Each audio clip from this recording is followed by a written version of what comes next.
काका, हुआ है शहर, ले आए खाद बीज। हाँ भाई, लेके तो आया हूँ, पर क्या कहूँ, महंगाई इतनी हो गई है कि समझ में नहीं आता है कि खेती करे कैसे। फसल भी अच्छी नहीं होती है, ये दवाइयाँ नहीं डालूँ तो कर्जा करके लाओ, कैसे भी लाओ, लाना तो पड़ेगा ही। और ये दवाई की दुकान का कर्जा तो ख़त्म होने का नाम नहीं लेता। लाना तो मुझे भी है, पर सब कुछ इतना महंगा है, कहाँ से लाऊं, किससे खरीदूं, किसके पास सही दामों में मिलेगा और क्वालिटी उत्पाद भी मिलेगा या नहीं। अपनी फसलों की सही दवाओं के लिए दूर दूर तक शहरों में जाना और दवाओं को लाना पड़ता है। फसलों के लिए दवाएं सही है या नहीं, ये जानकारी भी नहीं होती। फसलों की कटाई पर सही दाम मिलेंगे या नहीं, इन तमाम मुश्किलों से दूर होने के लिए आइए खेती बाड़ी केंद्र। खेती बाड़ी केंद्र एक ऑनलाइन सेवा केंद्र है जिससे आप अपने मोबाइल के द्वारा जुड़ सकते हैं, जहां आपको अपनी खेती के लिए सही प्रकार की दवाएं मिलेंगी, वो भी होलसेल मूल्य पर। वो सभी दवाएं सीधा निर्माता से लेकर आप तक पहुंचाते हैं, यानी कि बीच में होने वाले सारे खर्च की बचत आपकी जेब में। साथ ही साथ दवाओं को लाने और ले जाने की झंझट से भी छुटकारा। अपनी मुश्किलों को दूर करने के लिए आप खेती बाड़ी केंद्र पर एक मिस कॉल करें। खेती बाड़ी केंद्र का किसान मित्र आपसे तुरंत संपर्क करेगा और आपको सभी जरूरी जानकारी देगा। खेती बाड़ी केंद्र की फ्रेंचाइजी लेकर खेती बाड़ी मित्र बनिए और किसानों की सेवा कर देश की तरक्की में भागीदार बने। आज ही संपर्क करें नीचे दिए गए नंबर पर और खेती बाड़ी केंद्र से जुड़े। ये है खेती बाड़ी केंद्र ऐप। अच्छा, किसानों की सरदारी, उन्नत खेती बाड़ी। खेती बाड़ी केंद्र, देश के अन्नदाता की दुकान।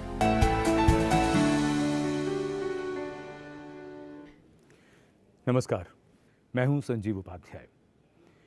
ज़िंदगी में कई मौके ऐसे होते हैं जब हमें कुछ ऐसे फैसले करने पड़ते हैं, जब हमें ये तोलना पड़ता है, हमें ये आकलन करना पड़ता है कि इसमें नफ़ा कितना है, नुकसान कितना है।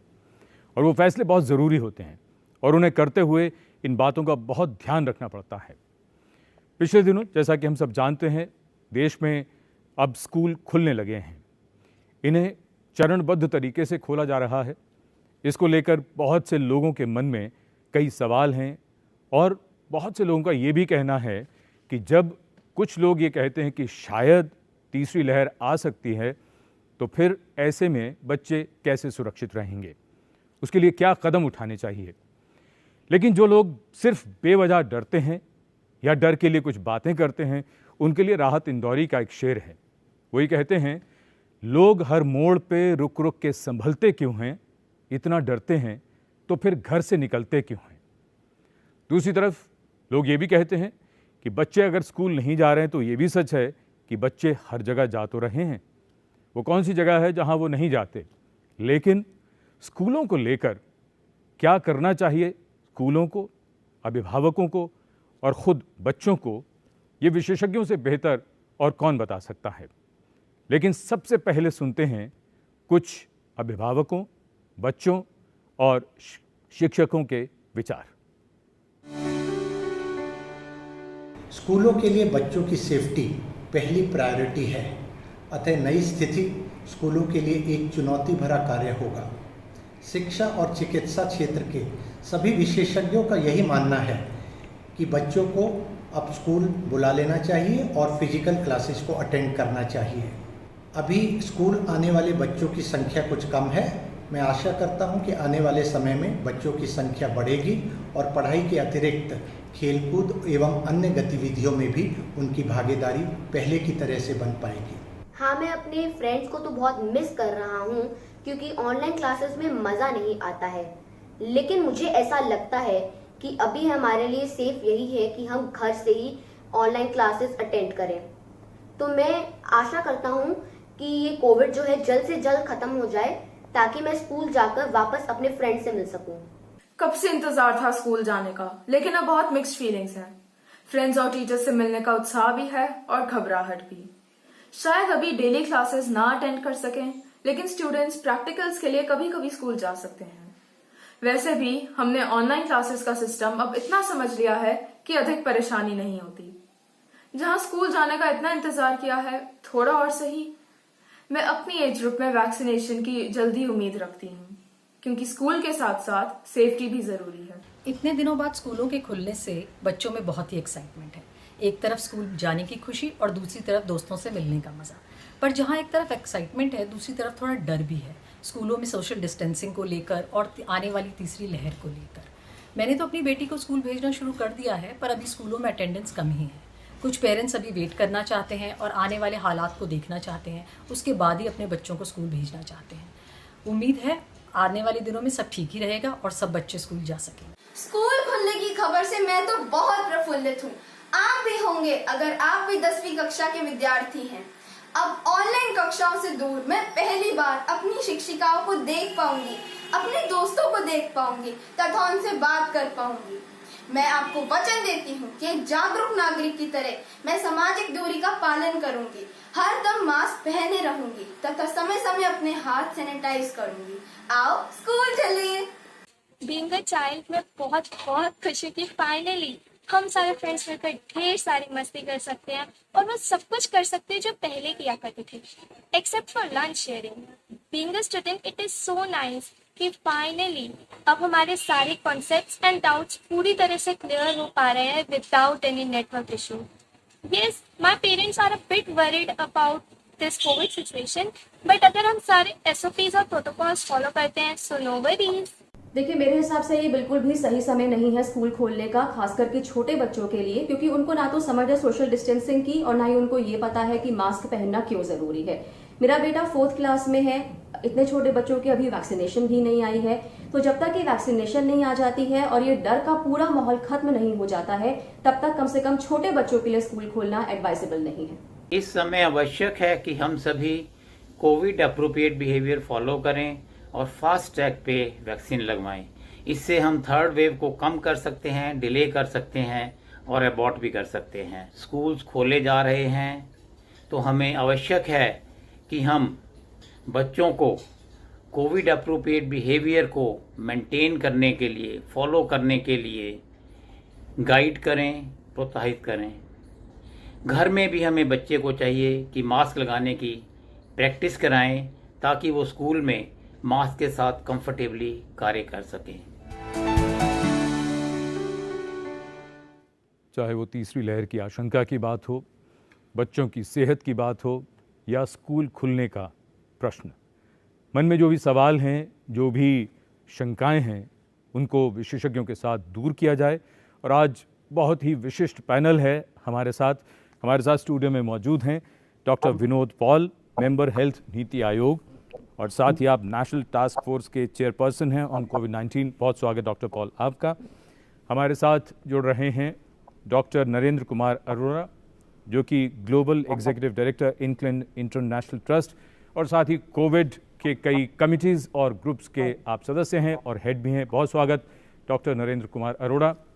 और हमारे साथ अमेरिका से जुड़ रहे हैं डॉक्टर माथुराम संतोषम, आप professor of international health and paediatrics and senior advisor to the International Vaccine Center at Johns Hopkins University. बहुत स्वागत डॉक्टर माथुराम संतोषम, आपका भी बहुत स्वागत। सबसे पहले चर्चा की शुरुआत करते हैं डॉक्टर पॉल आपसे, और ये समझने की कोशिश करें, जब हम तीसरी लहर की आशंका की बात करते हैं तो बहुत से लोग ये कहते हुए सुने जाते हैं कि पहली दूसरी लहर में बच्चों को इतना फ़र्क नहीं पड़ा, तीसरी लहर में इसलिए पड़ सकता है क्योंकि उनका अभी टीकाकरण नहीं हुआ है। तो क्या आपकी नज़र में बच्चे इस समय सबसे ज़्यादा वल्नरेबल हैं? बच्चों के प्रति कोविड-19 महामारी का जो प्रकोप है और या हो सकता है, उस परिप्रेक्ष्य में हमें ये पहले मान के चलना चाहिए कि अभी भी पहली वेव में या सेकेंड वेव जो अभी भी चल रही है, देखा जाए तो उसमें भी बच्चे और छोटी उम्र के बच्चे भी उस संक्रमण का हिस्सा हैं। अच्छा। अगर हम सीरो सर्वे देखें, ICMR का लास्ट सीरो सर्वे देखें, तो वयस्कों में सीरो पॉजिटिविटी मतलब कि संक्रमण होने के चिन्ह जो दिखाई दे रहे हैं ब्लड के टेस्ट में, वो 67% है, 67% 68% है। और बच्चों में भी, और 10 साल से उम्र के कम वाले बच्चों में भी लगभग इतना ही है। तो ये नहीं भूलना चाहिए कि अभी भी बच्चे संक्रमण के स्प्रेड का एक हिस्सा हैं।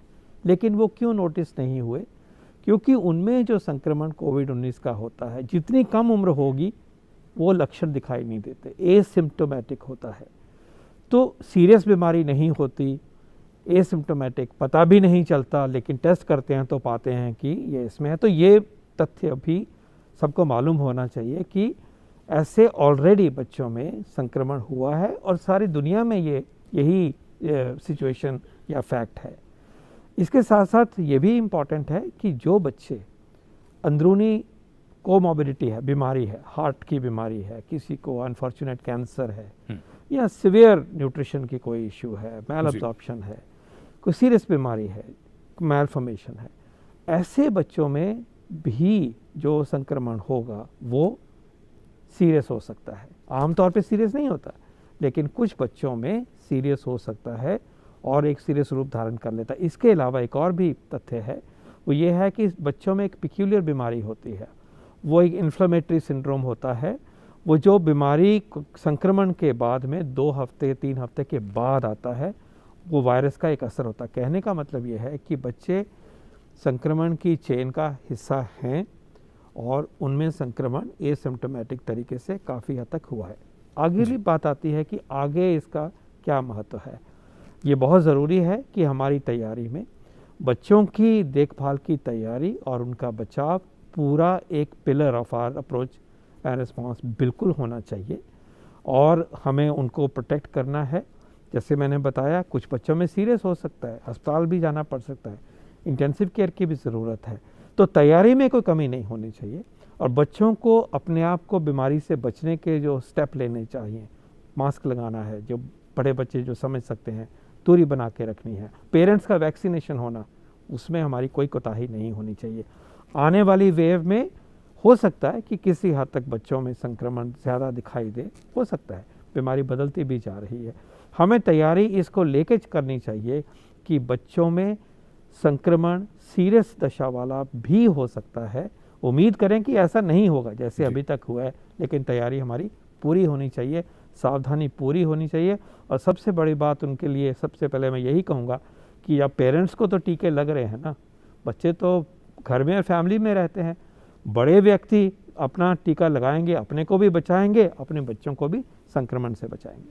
पेरेंट्स को भी, और स्कूल अगर जा रहे हैं तो टीचर्स और उसकी बात अलग करते हैं, लेकिन सबसे पहले अगर पेरेंट्स, अडल्ट के लिए तो वैक्सीन अब अवेलेबल है तो लगवाइए ना, उससे आपके बच्चों का भी फायदा होगा। और उनको ये भी सिखाइए कि दूरी बनानी है और मास्क पहनना है, हाइजीन रखना है, अपने आप को बचाना है, और ये शिक्षा हमें बच्चों को देनी है। डॉक्टर माथुराम संतोषन, हम आपके पास आना चाहेंगे। डॉक्टर विनोद पॉल ने जो बात कही वो बहुत इंपॉर्टेंट बात है। He said about sero prevalence कि it is almost the same in children and in adults. तो अमेरिका की अगर हम बात करते हैं, वहाँ भी यही पिक्चर है क्या, as far as the infection is concern? Yes,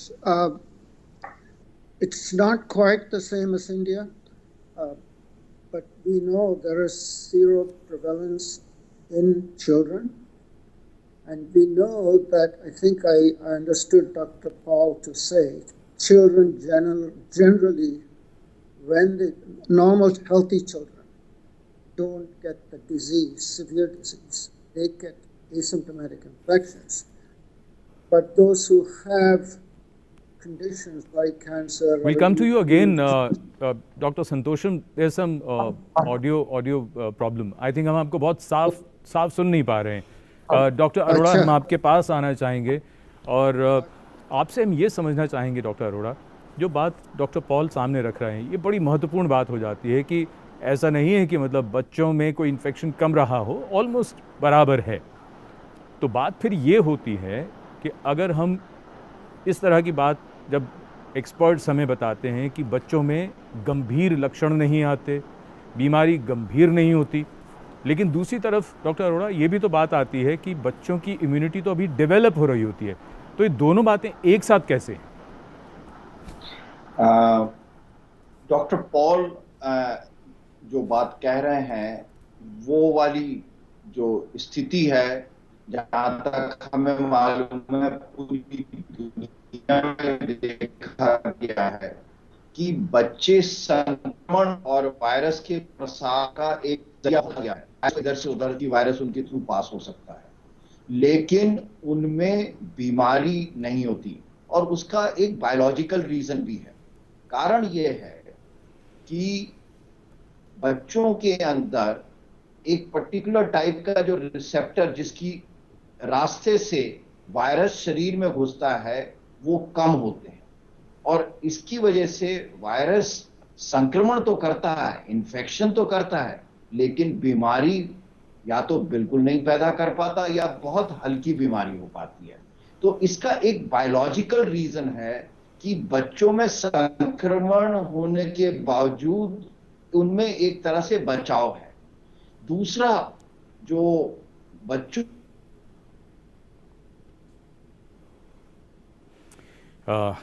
कुछ तकनीकी समस्या, डॉक्टर पॉल इसी बात को हम चर्चा में आगे बढ़ाते हैं जी। ये एक बड़ी महत्वपूर्ण बात हो जाती है कि बच्चों में जब हम इन्फेक्शन की बात करते हैं तो हमने देखा, जैसा आपने बताया कि गंभीर बीमारी नहीं होती, लेकिन उनकी इम्यूनिटी तो अभी डेवलप हो रही होती है। एस रिसेप्टर की जैसे बात की अभी डॉक्टर अरोड़ा ने, तो इस बात से क्या हम निश्चिंत रह सकते हैं कि बच्चों का भले ही टीकाकरण अभी शुरू नहीं हुआ है, लेकिन अगर उनको इन्फेक्शन होता भी है तो ये गंभीरता नहीं होगी? इसके बारे में हम सेटिस्फाई हों ऐसा नहीं मैंने कहा। अच्छा, मैंने एक पर्सपेक्टिव दिया है कि बच्चों में भगवान की दया से इतने खराब वाले वायरस की तकलीफ़ कम होती है, लेकिन जिस बच्चे को ज़्यादा फैल गई, उसकी अपनी इम्यूनिटी की वजह से, उसकी और कोई बीमारी है जिसकी वजह से, या जो इम्यून सिंड्रोम जैसे मैंने उसकी बात करी, पहले से कोई बीमारी है, अगर पहले से बीमारी है, इम्यून सिंड्रोम एक अलग बीमारी होती है, बड़ों में होती ही नहीं है, वो बच्चों में ही होती है जी। तो हमें अपने आप को टेकन फॉर ग्रांटेड नहीं करना है।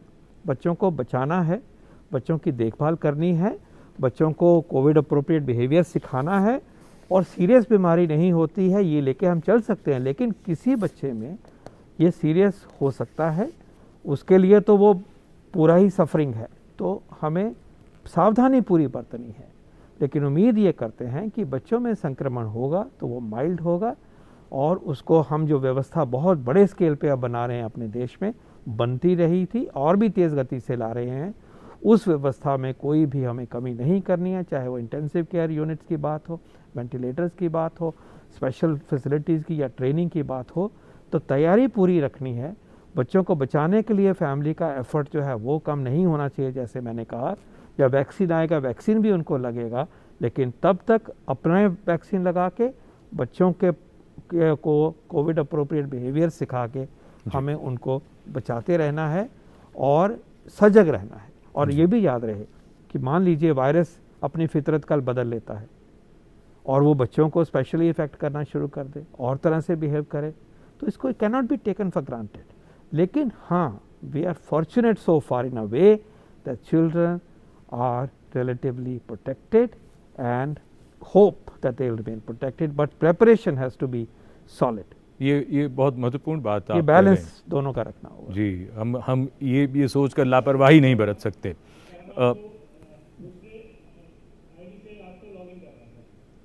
डॉक्टर पॉल, हम आपसे यहाँ ये ज़रूर समझना चाहेंगे, आपने वायरस के बिहेवियर के बारे में, वो कैसा व्यवहार करेगा, म्यूटेशन की तरफ आपने इशारा किया है।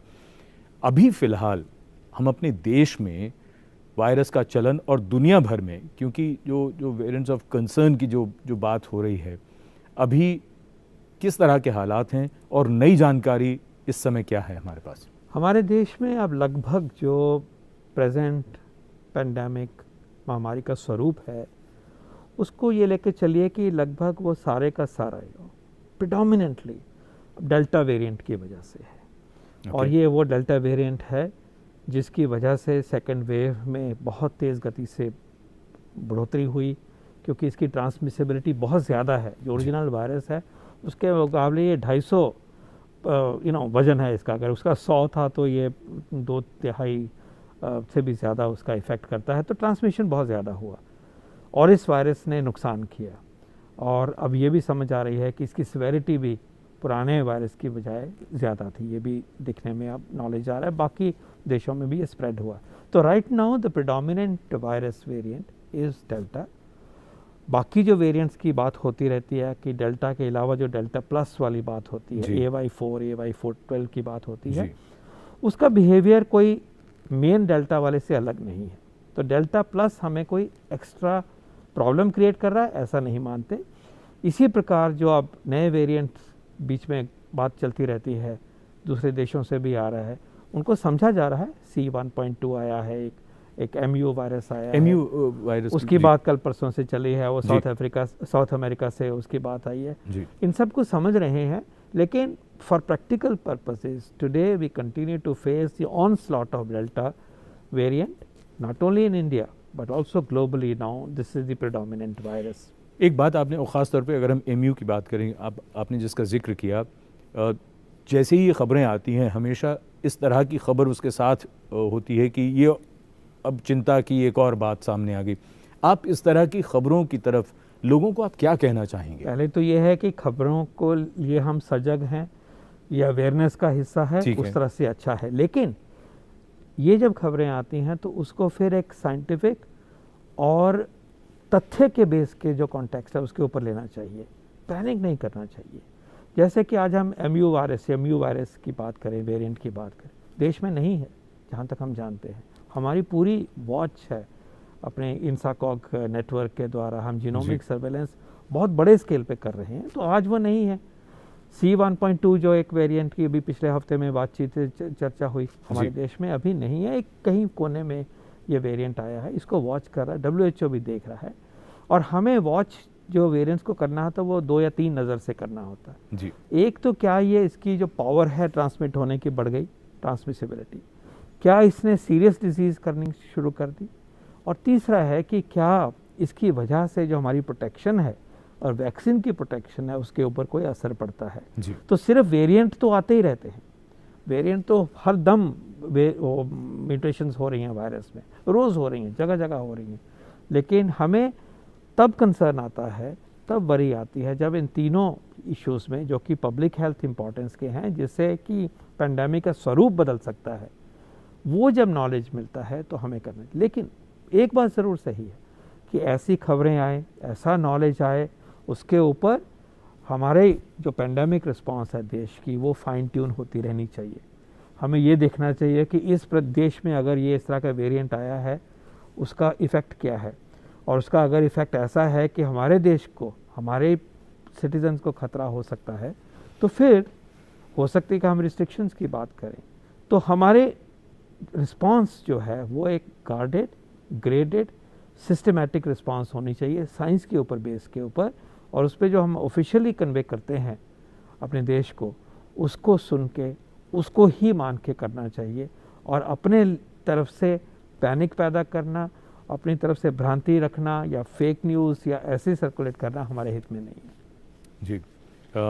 हम डॉक्टर अरोड़ा के पास चलना चाहेंगे। डॉक्टर अरोड़ा से फिर से हमारा संपर्क जुड़ गया।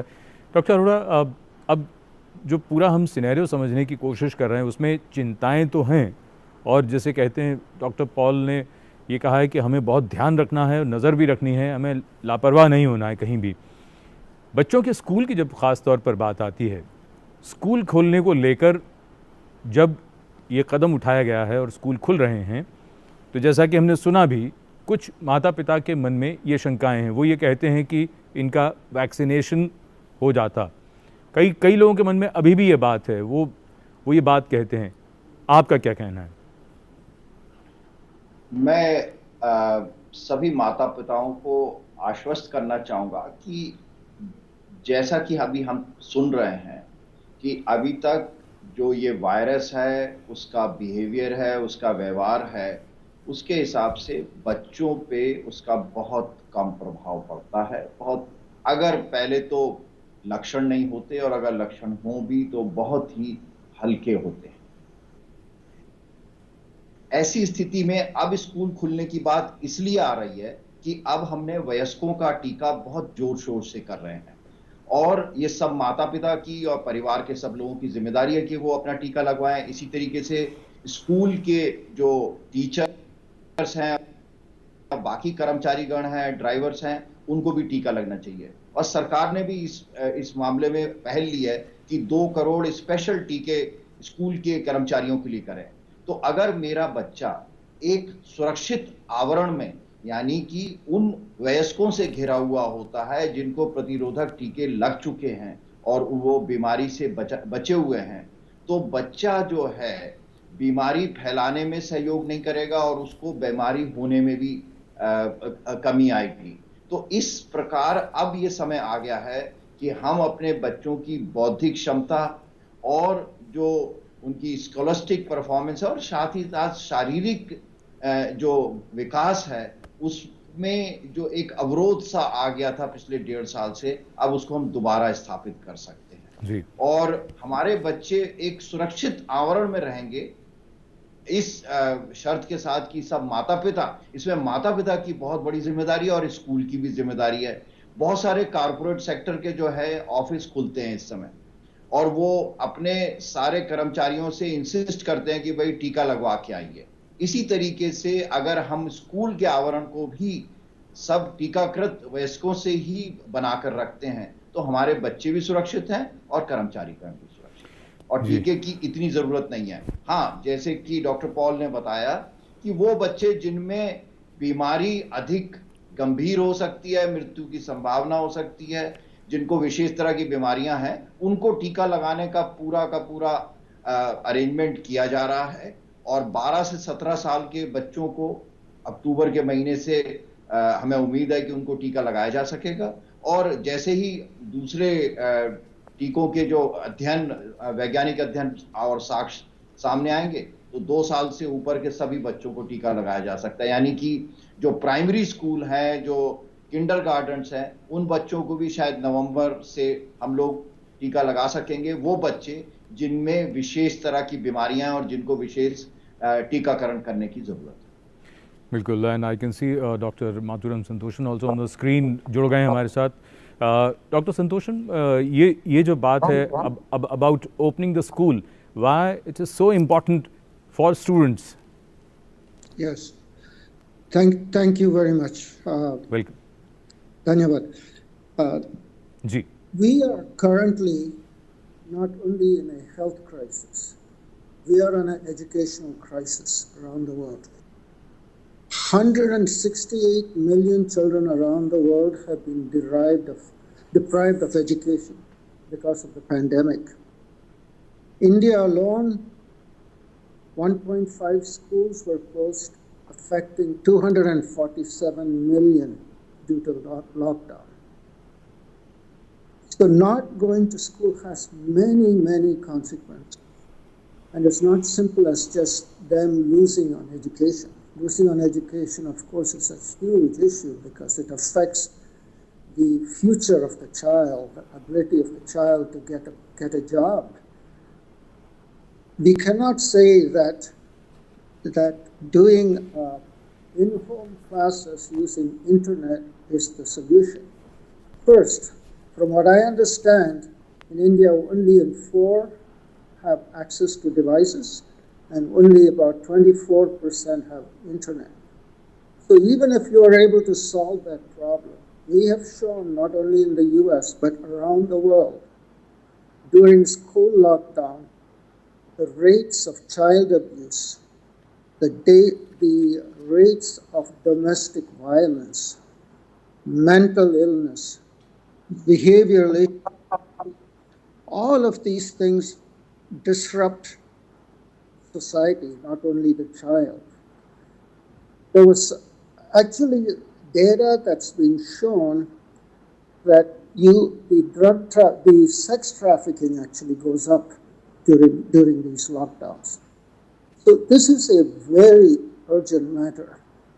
One other thing that I would like to emphasize, which I know that Dr. Paul and Dr. Narendra Arora have been champions for, that we keep talking about COVID vaccines.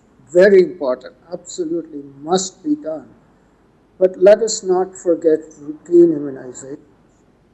Globally, there's been about a 40% drop in the regular immunizations. These are diseases we have prevented now. We work very hard to prevent.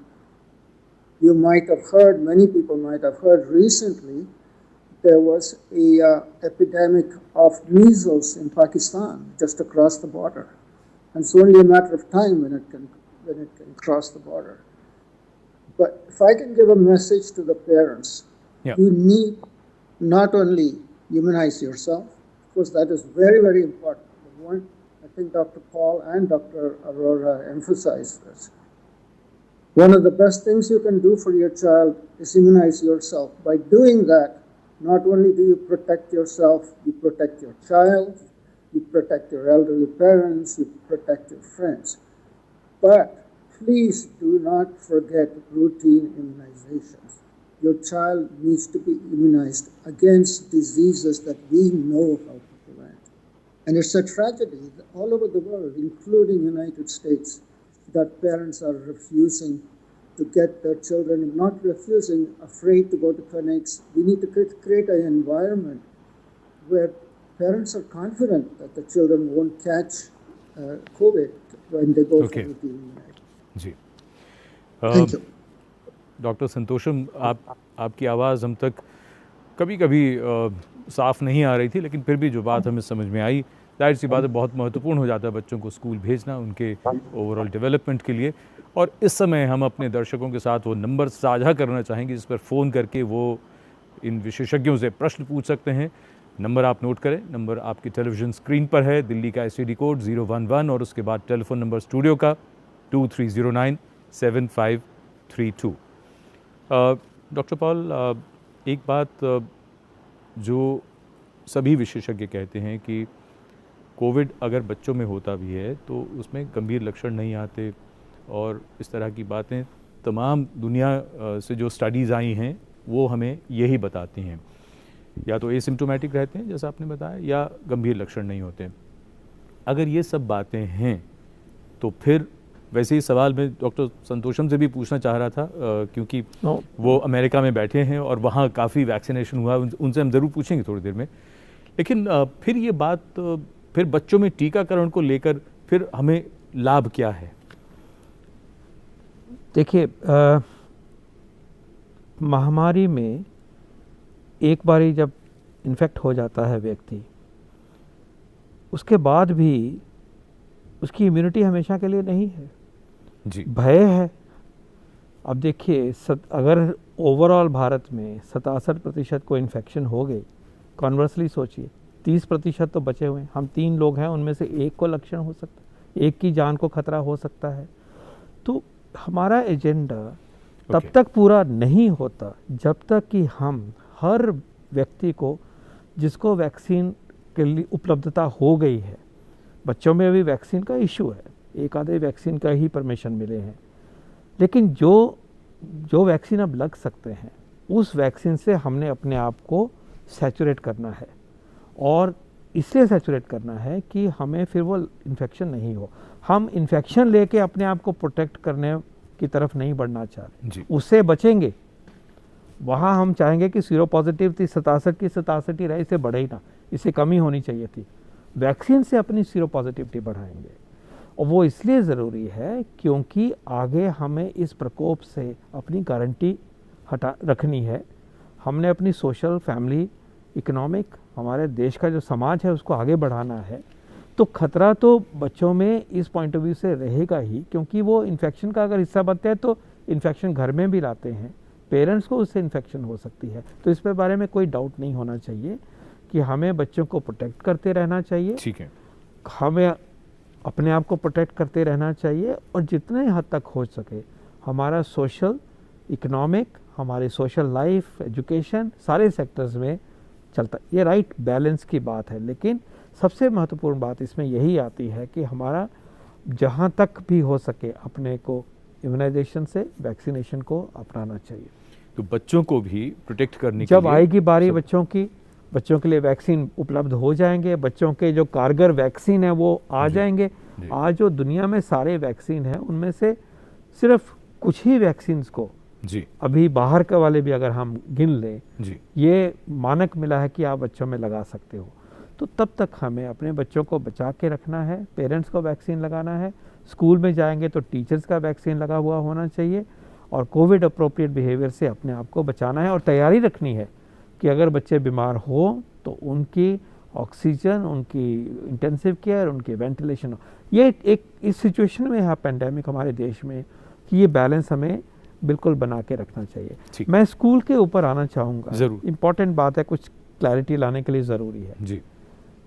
School खोलना एक positive signal है समाज के लिए, लेकिन school खोलना जो है वो जैसे डॉक्टर अरोड़ा ने कहा कि एक सेफ एनवायरनमेंट में, आवरण में हमने करने की कोशिश करनी है। सिंगल रूल नहीं हो सकता कि सब जगह सभी जगह पे स्कूल खुलने शुरू हो जाए। ये फैसला हमें लोकल कम्युनिटीज़ को, अथॉरिटीज़ को देना चाहिए, क्योंकि जो देश में पेंडेमिक की सिचुएशन है वो हर ज़िले, हर शहर, हर स्टेट में एक जैसी नहीं है। तो सबसे पहले है कि एपिडेमियोलॉजी क्या कहती है कि हमारे क्या जहाँ पे हम स्कूल खोलने की बात कर रहे हैं वह महामारी का कितना ज़ोर है। हमारे देश में ऐसे बहुत सारे ज़िले हैं जहाँ की पिछले 2-3 हफ्तों से कोई भी केस नहीं हुआ, तो वहाँ तो बिल्कुल सोचा जा सकते हैं। हमारे देश में ही एक ऐसे प्रांत है जिसमें कि इतनी रोज़ इन्फेक्शन चली हुई है, वहाँ हम नहीं सोच सकते, वो तो रिस्की होगा जी। चाहे जो भी हो, रिस्क बच्चों को कम होगा, लेकिन क्यों एक्सपोज कर रहे हैं, आने जाने से संक्रमण बढ़ेगा। तो पहली बात है, पहला प्रिंसिपल है कि ये लोकल एपिडेमियोलॉजी के बेस के ऊपर एक सजग, सोचा समझा हुआ फैसला होगा, जनरल बात नहीं होगी, और उसमें कम्युनिटी की भागीदारी, अभिभावकों की भागीदारी इस फैसले में होनी है, लोकल। दूसरी बात, जब भी स्कूल में अभी भी हम भेजें बच्चों में कहीं भी, पेरेंट्स की मर्जी के पूछ के करना है। ये जो नहीं भेजना चाह रहे उनको हमें जैसे भी शिक्षा प्रदान हम कर सके, ऑनलाइन के तरीके से कर सके, और भी जो तरीके हैं मोहल्लों में जाके भी लोगों ने पढ़ाया बच्चों में, वो करना चाहिए। तो पेरेंट्स की भागीदारी और कंसेंट एक बहुत ही इम्पॉर्टेंट मुद्दा है।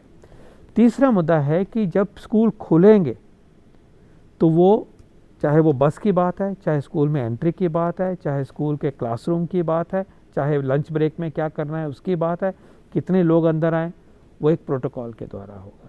हम अपने स्कूलों को जो नॉर्मल तरीके से खोल रहे थे वो ज़माना अभी वापस नहीं आया है, और शायद अभी अगला साल भी ऐसे ही हमें प्रोटोकॉलाइज्ड तरीके से स्कूल खोलने होंगे, जब अगर खोलेंगे भी। उसमें क्या है जिसकी की थोड़ी चर्चा करनी चाहिए जी। बच्चे आएँ तो भाई पूछे कि आपको कोई सिम्टम तो नहीं है, आपके घर में कोई बीमार तो नहीं है, तो अवॉइड करो। टेम्परेचर चेक भी कर सकते हैं, जहाँ तक हो सके खुले में उनकी शिक्षा दी जा सके। ऐसे कमरे जो बंद हैं, वेंटिलेटेड नहीं है, खिड़कियाँ नहीं हैं, वहाँ एक रिस्क बढ़ जाता है।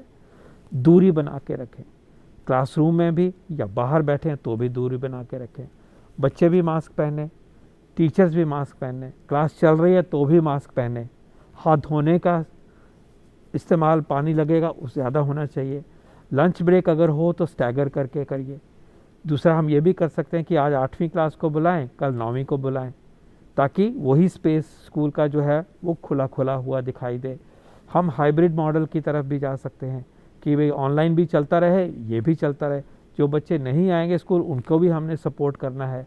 कहने का मतलब ये है कि स्टैंडर्ड ऑपरेटिंग प्रोसीजर्स के द्वारा ही इन्फोर्स करते हुए ही हमारे स्कूल खुलेंगे, और ये बड़ी जिम्मेवारी है। और मैं इसलिए भी कहना चाहूँगा कि जब भी हम खोलें अगले साल तक भी ये ऐसे ही करना पड़ेगा, क्योंकि कोरोना का हम वैक्सीनेट होने के बाद भी हमें मास्क लगाना पड़ता है, हमें उसके बावजूद भी संक्रमण होता है। चाहे सीरियस डिजीज़ नहीं होती, डेथ नहीं होती, लेकिन संक्रमण होता है। तो मुझे तो ये दिखाई देता है कि ये नए नॉर्मल की जो स्कूल चलने की पद्धति है, हमें उसको अपनाना होगा। लास्टली बहुत इंपॉर्टेंट है कि स्कूल के टीचर्स, स्कूल का स्टाफ, ड्राइवर, उनका वैक्सीनेशन कंप्लीट हो जाए।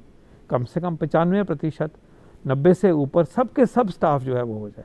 जैसे डॉक्टर अरोड़ा ने बताया, इसके लिए सरकार ने एक स्पेशल कदम लिया कि एक्स्ट्रा डोजेज सप्लाई करें कि आप टीचर्स और स्कूल के स्टाफ को लगाइए। तो ये बहुत इंपॉर्टेंट बात है, और मुझे उम्मीद है कि लगभग उस नंबर तक, लगभग यूनिवर्सल टीचर्स का जो वैक्सीनेशन का है वो कुछ ही दिनों में पूरा हो जाएगा, तो हमारे टीचर सेफ हो गए। एक और लास्ट ज़रूरी बात है कि हम ये भी इनकरेज करें कि जिनके बच्चे स्कूल जा रहे हैं वो पेरेंट्स जो हैं प्लीज़ अपना वैक्सीन लगाएं। उनको वैक्सीन इतने अरसे से उपलब्ध हो रखा है, क्योंकि बच्चे इन्फेक्शन बाहर से लेके आपकी तरफ आ सकते हैं, आपसे दूसरों को ले जा सकते हैं। तो पेरेंट्स का वैक्सीनेशन हमारे अब हाथ में, it's within our grasp, सब टीचर्स का vaccination is within our grasp. SOPs की आदत हमें डालनी पड़ेगी और ये सब काम जो है वो school, health department, local health department और local community, local panchayat, local अभिभावकों के समूह के मिलजुल के इसको करना चाहिए। यही वे फॉरवर्ड है और एक सिंगल कमांड नहीं हो सकती कि आज सब खोल दीजिए। और जहाँ पे हॉस्टल्स वगैरह हैं वहाँ हमें और एडिशनल प्रिकॉशंस लेनी पड़ेंगी, बिल्कुल, कि वहाँ बच्चे रहते हैं क्या करते हैं, खाने पीने के टाइम पे बच्चों के से संक्रमण फैलता है, स्पेशल नीड है, तो सिर्फ उस डायरेक्शन की तरफ हमें बढ़ना है, लेकिन केयरफुली बढ़ना है, कॉशन से बढ़ना है और रिस्क परसेप्शन को देखते हुए बढ़ना है। और यूँ ही केसेस अगर बाई चांस बढ़ने शुरू हो जाते हैं उस एरिया में तो हमें रिट्रैक्ट करने के भी डिसीजन प्रोटोकॉल के हिसाब से लेने होंगे। डॉक्टर पॉल, आपने बहुत विस्तार से और जिस तरह से समझाई है पूरी बात, लोग ये ना समझें कि स्कूल खुलने का मतलब स्कूल खुल गए और ये पहले जैसा माहौल हो गया। आपने तो बहुत विस्तार से एक एक कदम हमें फूंक फूंक के चलना है और आगे जैसे जैसे नतीजे आते जाएंगे उसके हिसाब से हमें नए फैसले लेने होंगे।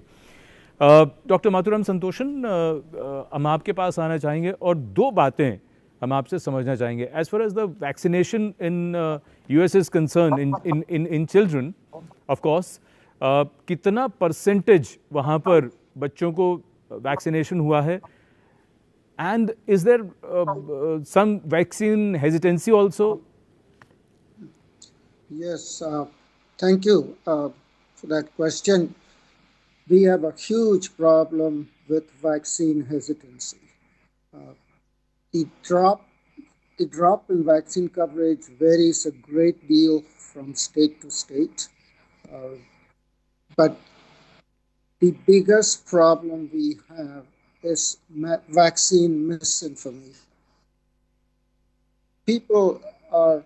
What's happening now, which I suspect is also true in India, vaccine trials in the past would be done and they would be done without any publicity. When the trial was finished, all the results will be shown to people after it's reviewed by scientists. Now what's happening is a trial is going on and a single serious reaction happens. And that's all over the newspapers. And that, as a layperson, it's very frightening. It's frightening to all of us too. But what I would like people to remember is in India and in the US, the chances of fatality, of somebody dying of a road accident, is about 11 per 100,000. Whereas these rare side effects that get publicized all over the newspapers are just minuscule compared to that. The chances of a child or a parent going out on the road and getting struck by a car is much, much higher. The whole vaccine hesitancy movement has taken off very widely in the US.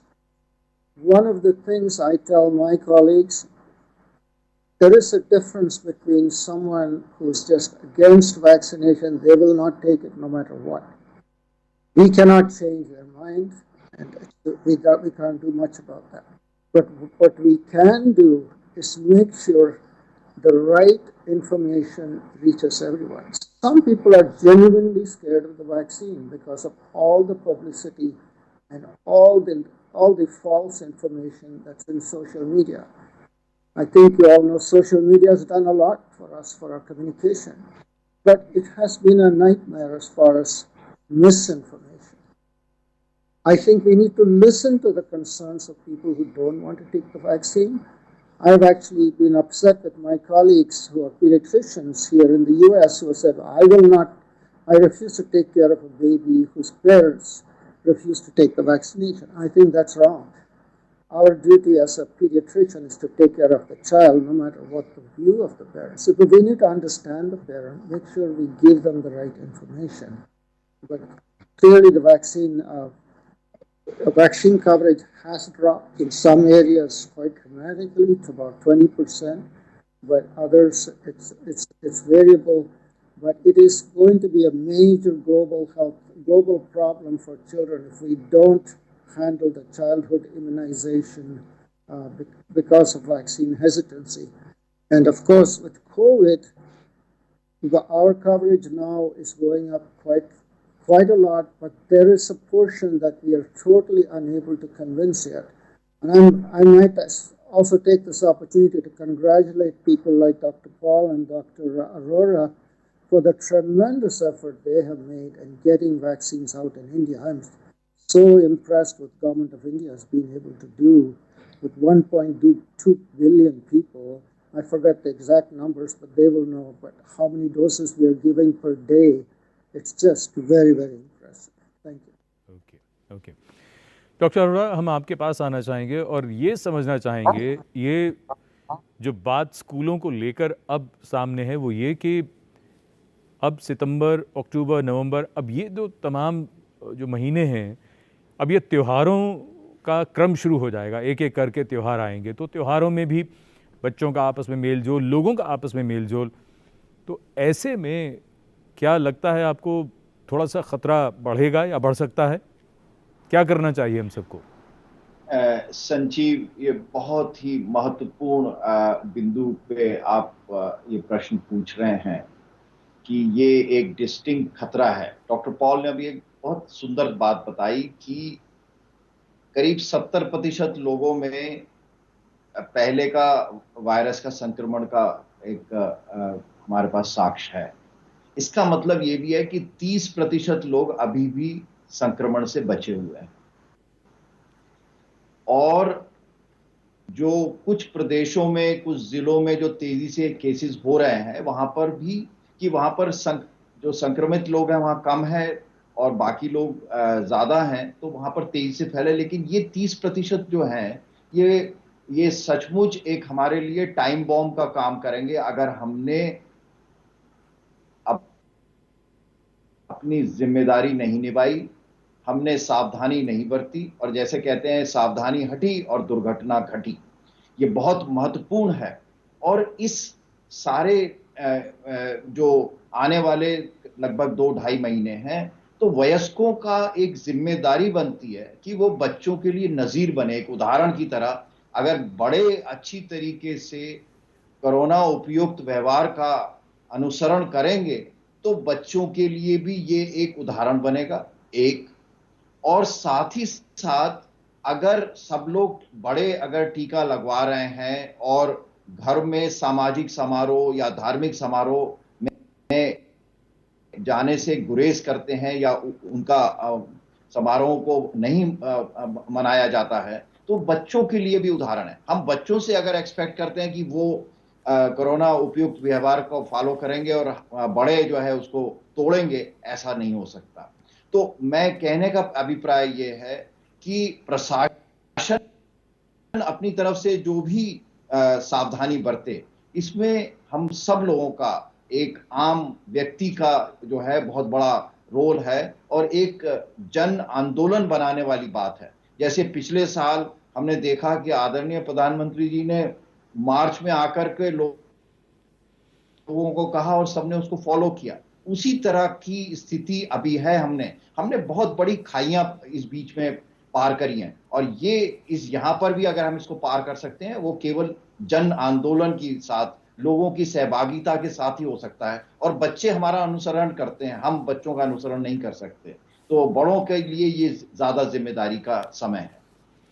Ji doctor Paul, 2-3 बातें हैं vaccine को लेकर ख़ास तौर पर। पहली बात तो ये कि बच्चों में जो ट्रायल्स हुए हैं, अब चूँकि अब बात हो रही है कि अक्टूबर से बच्चों में टीकाकरण शुरू करने की योजना है, तो अभी तक जो ट्रायल्स हुए हैं और दुनिया भर से जो बच्चों में वैक्सीनेशन हुआ है, क्या अंडरस्टैंडिंग है हमारे पास, कितना उसमें हमने देखा है कि किस तरह का लाभ मिला है, और ख़ास तौर पर सेफ्टी? जैसे मैंने कहा कि हर एक वैक्सीन बच्चों के लिए अप्रूव हो गया है, ऐसा नहीं लेके चलिए। हमारे देश में अब जो ज़ाइकोव-डी है, ज़ाइडस कैडिला डीबीटी वैक्सीन जो है, वो बच्चों के लिए अप्रूव हो गया है, पहली वैक्सीन है। जो कोवैक्सीन है हमारा मेन एक जो पिछले जनवरी से हम लगा रहे हैं जी, उस वैक्सीन के ट्रायल अभी पूरे होने हैं। और इसी प्रकार जो कोवावैक्स वैक्सीन बना है, सीरम बना रहे हैं, विदेशी जगह पे डेवलप हुआ लेकिन देश में बन रहा है, और बायोई का जो वैक्सीन है वो भी ट्रायल फेजेस में आए हैं।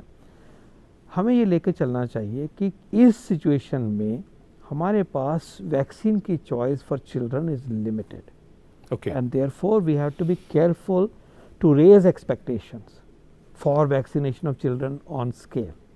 वेट करना पड़ेगा थोड़ा सा। अच्छा। बाहर के देशों में भी अभी भी देखिए, फॉर एग्जांपल WHO की कोई गाइडलाइन, अभी recommendation for vaccination of children अभी तक नहीं आई है 18 के नीचे। It's a fact. जी ठीक है, ज़रूरत है, जैसे जैसे वैक्सीन इफेक्टिव दिखाई देंगे ज़रूर लगने शुरू हो जाएंगे, लेकिन इसकी एक्सपेक्टेशन हमें ज़रूरत से ज़्यादा हाई नहीं करनी चाहिए।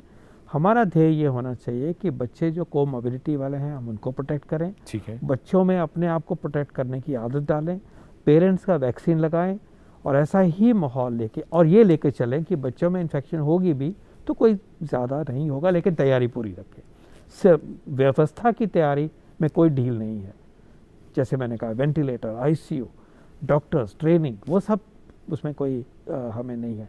तो हमें धीरे धीरे वेट करना चाहिए। अभी ये चीज़ अभी अनफोल्ड हो रही है कि कहाँ तक हम बच्चों को वैक्सीन लगाने में सक्षम हैं, किस तरह से हम स्टेप वाइज उस डायरेक्शन में जाएं। 18 से नीचे आते हैं तो क्या 15 तक जाएं, 12 तक जाएं, जैसे जैसे न्यू नॉलेज आता जाएगा उसको पूरा करा जाएगा। लेकिन अल्टीमेटली बच्चों में भी प्रभावी वैक्सीन जो है वो अवेलेबल हो जाएंगे। देखिए देर क्यों होती है बच्चों में वैक्सीन की, शायद भी ये बार बार ये मुद्दा आया तो कहना चाहिए। जी। हम हमेशा जब नई दवाई का ईजाद करते हैं उस बीमारी का कि जो बच्चों सब में हो रही हो, तो बड़ों से शुरू करते हैं कि भाई सेफ्टी देख रहे हैं, कहीं नुकसान ना हो जाए वॉलंटियर्स में। हम बच्चों को वॉलंटियर आगे करके नहीं करते, हम बच्चों को बचाते हैं परिवार में भी, तो वो उसी भावना से होता है। तो पहले सारे वैक्सीन जो सिद्ध हुए अडल्ट में सिद्ध हुए, वयस्कों में हुए, फिर उनके बाद ट्रायल उनके शुरू हुए कि बच्चों में भी देखा जाए। तो ये पीछे ही चलता है थोड़ा।